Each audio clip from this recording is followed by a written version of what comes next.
ശബരിമല ഡോളി സർവീസിന് സുരക്ഷിതത്വം ഉറപ്പാക്കണമെന്ന് ഹൈക്കോടതി. ഫിറ്റ്നസ് ഉൾപ്പെടെ ഉറപ്പാക്കുകയും കൃത്യമായ ഇടവേളകളിൽ പരിശോധന നടത്തണമെന്നുമാണ് ഇടക്കാല ഉത്തരവ്. ഡോളിയിൽ നിന്ന് വീണ് അയ്യപ്പ ഭക്തന് പരിക്കുപറ്റിയ സാഹചര്യത്തിലാണ് ഹൈക്കോടതി നടപടി.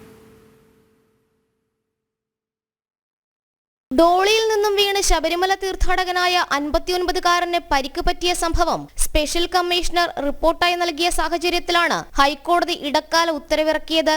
ആരോഗ്യ പ്രശ്നങ്ങളുള്ള അയ്യപ്പ ഭക്തരെ കൊണ്ടുപോകാനായി ഉപയോഗിക്കുന്ന ഡോളിയുടെ ഫിറ്റ്നസ് ദേവസ്വം ബോർഡ് ഉറപ്പാക്കണമെന്നാണ് ഹൈക്കോടതിയുടെ നിർദ്ദേശം. 4 പേർ ചേർന്നാണ് ഡോളിയിൽ കയറ്റി അയ്യപ്പ ഭക്തരെ ട്രക്ക് പോകുന്ന വഴിയിലൂടെ സന്നിധാനത്ത് എത്തിക്കുന്നത്. അംഗീകൃത ആളുകൾക്കാണ് ഡോളി ഉപയോഗിക്കുവാനുള്ള അനുമതി.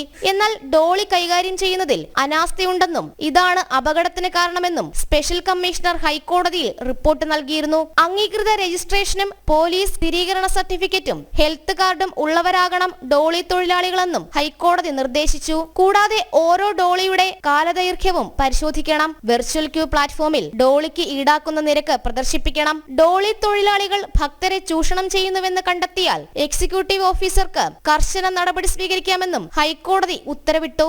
ദേവസ്വം വിജിലൻസ് സംഘം നിശ്ചിത ഇടവേളകളിൽ ഡോളി സർവീസ് കേന്ദ്രീകരിച്ച് പരിശോധന നടത്തുവാനും ഹൈക്കോടതി നിർദ്ദേശിച്ചു. ജനം, കൊച്ചി.